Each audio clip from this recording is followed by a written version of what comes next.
maka selalulah jadi mata lebah, jangan menjadi mata lalat. Gitu. Jadi ya boleh tadi ada yang cuma sebagian ini sebagai cuma jadi follow. Kemudian menjadi follower itu juga ada banyak manfaatnya. Kalau dia benar-benar belajar, kalau dia memang mengikuti orang yang diikuti itu benar, kayak gitu.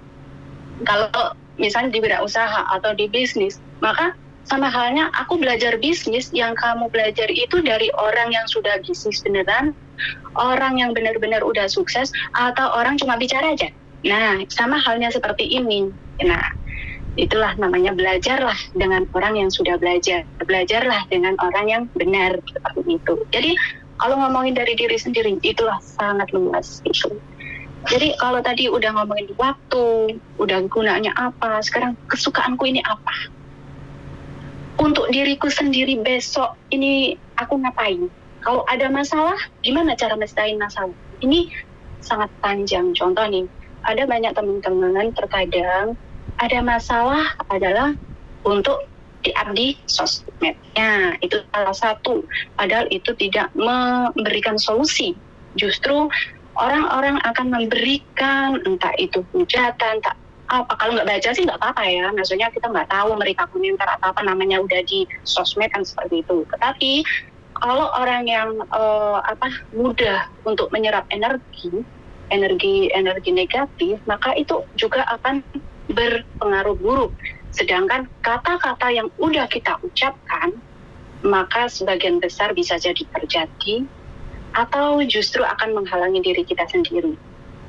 Nah, di sini mungkin agak sulit ya diterima hal ini, tetapi ada filosofi atau kata-kata bijak yang bahwa manusia itu hidup sesuai apa yang dipikirkan, sesuai dengan pikirannya.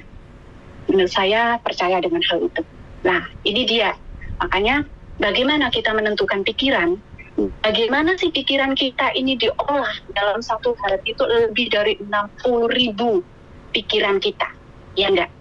Kita sendiri mungkin tadi mikirin gimana sih berangkat kerja, atau bangun tidur, terus habis itu inget di YouTube, inget tadi yang apa, yang lihat apa, inget ini, macam-macam kan. Terus sebentar lagi udah slide ganti slide lagi, seperti itu kan. Nah, inilah kalau kita memiliki kesadaran, kalau kita sudah mengenali diri kita sendiri, wah aku ngapain mikir ini, aku akan kembali, akan pikirkan bagaimana ya aku belajar lebih baik, bagaimana ya aku mendapatkan omset, bagaimana ya aku mendapatkan income tambahan. Tentu dia akan kembali untuk belajar. Di sini amazingnya, kalau kita sudah menarik nih pikiran kita tadi yang melayang-layang sambil mungkin ya, sambil nyopir, sambil nyuci, sambil ini, sambil kerja, pikirannya melayang-layang, kita tarik nih kembali ke diri sendiri. Jadi kita itu ada di dalam diri kita sendiri, itu yang pertama.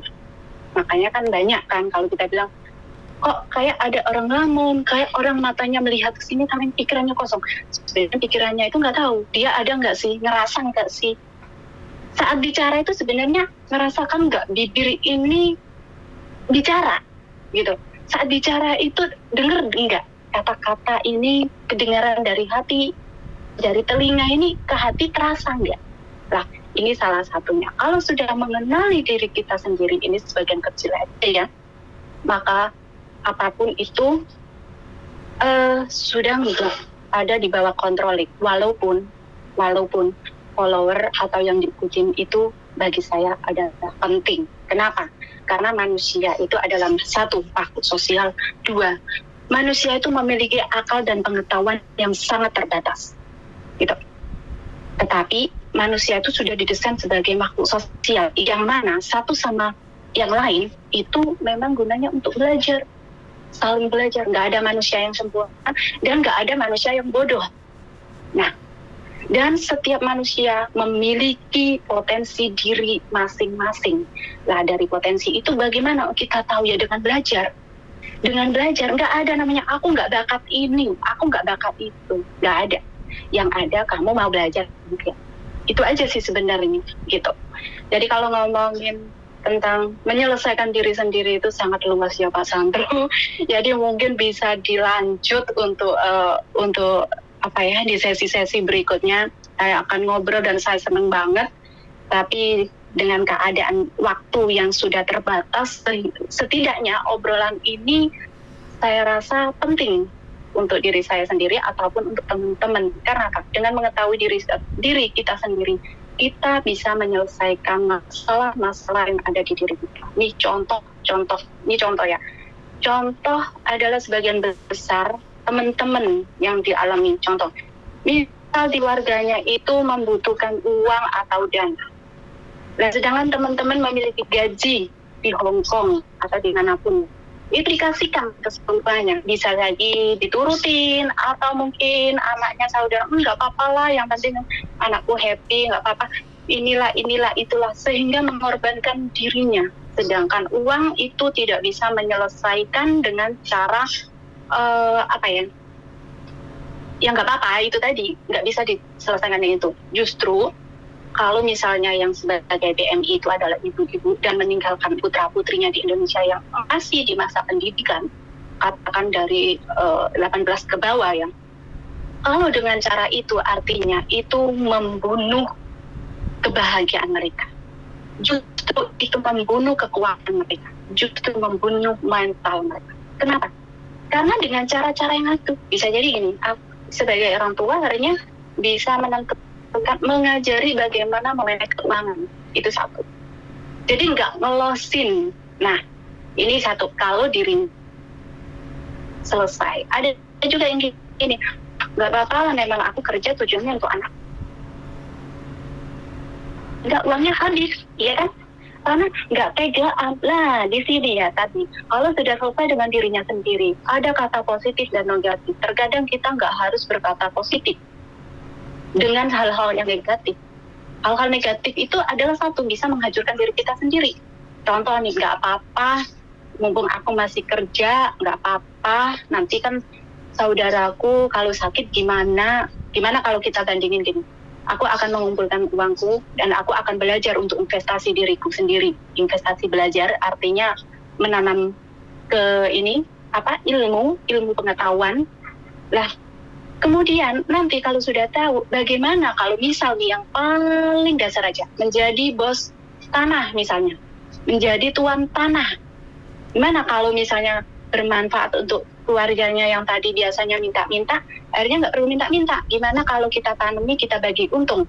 Gimana kamu yang kelola, kita bagi untung? Kayaknya lebih enak ini kan ya, bisa jangka panjang, bisa untuk memberikan pendapatan pasti. Kenapa?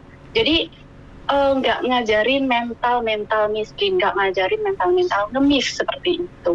Inilah gunanya diri sendiri. Cabangnya sangat banyak Kak Sandro pokoknya gitu. Jadi seperti pohon beringin banget gitu ya. Jadi untuk mengatakan diri sendiri ini banyak sekali. Kalau kita udah tahu dengan diri sendiri, sangat berarti nggak ada namanya orang itu kena tipu.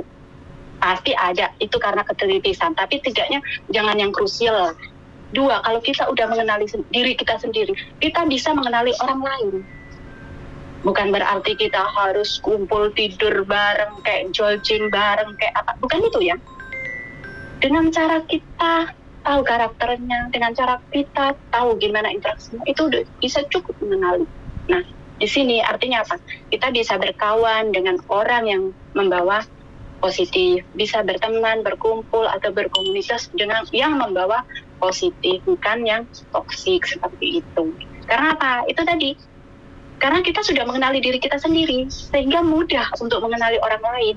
Kalau kita belum mengenali diri kita sendiri, sangat sulit mengenali orang lain. Yang ada mungkin kita ingin dikenal sama orang lain. Tuh. Jadi yang saya alami dalam kehidupan saya tentang diri kita sendiri, tentang kehidupan saya sendiri, bagaimana perjalanan hidup itu, bagaimana di lingkungan, itulah yang saya dapatkan. Jadi, oh iya, kalau orang sudah punya dirinya sendiri, tidak butuh kok dikenali orang.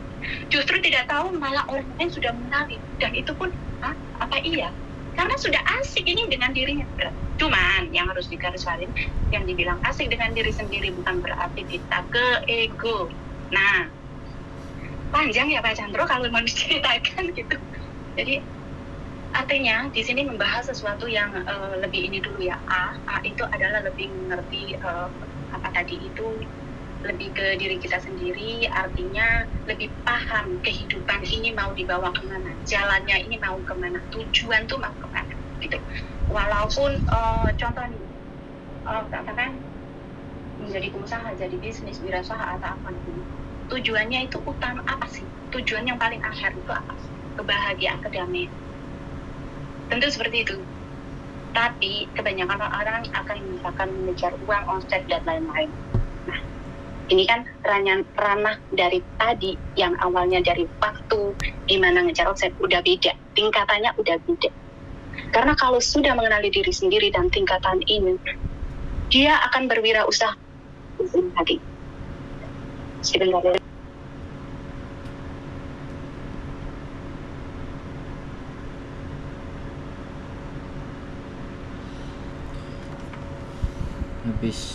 habis diceramain tiba-tiba hilang. Habis saya diceramain tiba-tiba hilang teman-teman. Ya begitulah, ya nggak apa-apa, namanya juga kesibukan, jadi nggak ada masalah, no problem. Jadi hari ini saya tadi diceramain, padahal sebenarnya awalnya adalah dia bertanya bagaimana supaya punya bendera sendiri, semuanya bisa berjalan sendiri. Loh, kenapa dia? Apa jawabannya? HP-nya kepanasan. Jadi kalau dia ngomong katanya putus pak, HP-nya hit, kepanasan. Iyalah, kalau cuman bahas teori ya banyak orang yang bisa berteori, tapi giliran praktek bingung. It's okay. Dia tanyanya kemana tadi? Tanyanya supaya pingin punya bendera sendiri, malah bahas tentang mengenal diri sendiri kepada saya. Ini mau saya tanyakan tadi, terus mana Anda mau pingin mendirikan bendera apa, mau mendirikan organisasi apa, mau mendirikan sebuah apa gitu, itu masih belum terjawab. It's okay, intermezzo, nggak apa-apa. Dengerin ceramahnya teman-teman PMI Hong Kong, kita dengerin ceramahnya mereka, sesekali kita yang diceramai. Nggak apa-apa, namanya juga belajar. Saya jadi pendengar setia. Jadi ada nanti juga kalau teman-teman yang mau curhat dan tidak mau dibalesin, ada yang mau dibalesin, bilang aja saya hanya mau curhat, jangan ditanggepin. Nah, nanti saya akan siap mendengarkan. Oke, sehat selalu, terima kasih, bye bye.